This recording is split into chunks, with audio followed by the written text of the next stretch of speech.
નમસ્કાર દર્શક મિત્રો, આપ જોઈ રહ્યા છો મારું ભારત. હું છું ગોવિંદ મહેશ્વરી.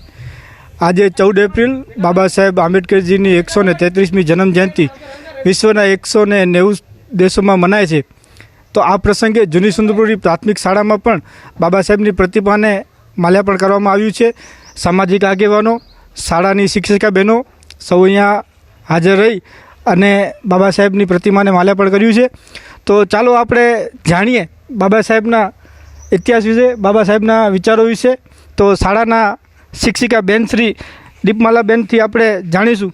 બેન, બાબા સાહેબે સ્ત્રી ઉદ્ધાર માટે ઘણા બધા કાયદા ઘડ્યા છે, ઘણા બધા વિચારો અમલમાં લાવ્યા છે અને ખાસ એક હિન્દુ કોડ બિલ જેના માટે બાબા સાહેબે પોતે રાજીનામું આપ્યું હતું.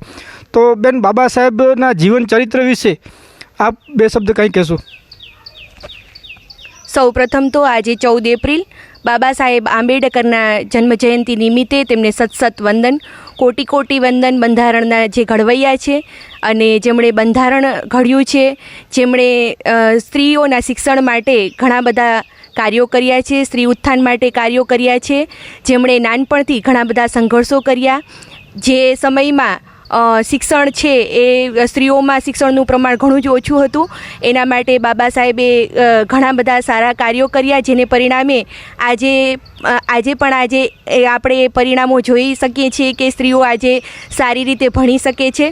બાળકો માટે અને શિક્ષણ માટે તેમણે જે પણ કાર્યો કર્યા છે તેમને કોટી કોટી વંદન, સત નમન. બેન, આપ કંઈક બે શબ્દ? બાબા સાહેબ આંબેડકરને કોટી કોટી વંદન. સ્ત્રીઓના શિક્ષણ માટે અને એના ઉત્થાન માટે ઘણા સારા પ્રયત્નો કર્યા છે, પ્રયાસ કર્યા છે અને બેરોજગારી પણ બેરોજગારીના સુધારા માટે પણ સુધારાત્મક પગલાં ભર્યા અને અનામત સ્ત્રીઓને મળવું જોઈએ એ માટે સમાજમાં સ્ત્રીને સારું એવું સ્થાન આપ્યું. તો આપણે આ 14 એપ્રિલ કેમ વિસરાય? બસ.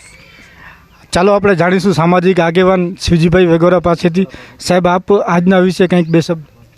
બાબા સાહેબ બધાને, સમાજને બધાને બી કે બંધારણમાં કે સમાજને બધાને દીધો, કે એવો નથી કે નથી દીધો, બધા સમાજોને આપ્યો છે બાબા સાહેબ.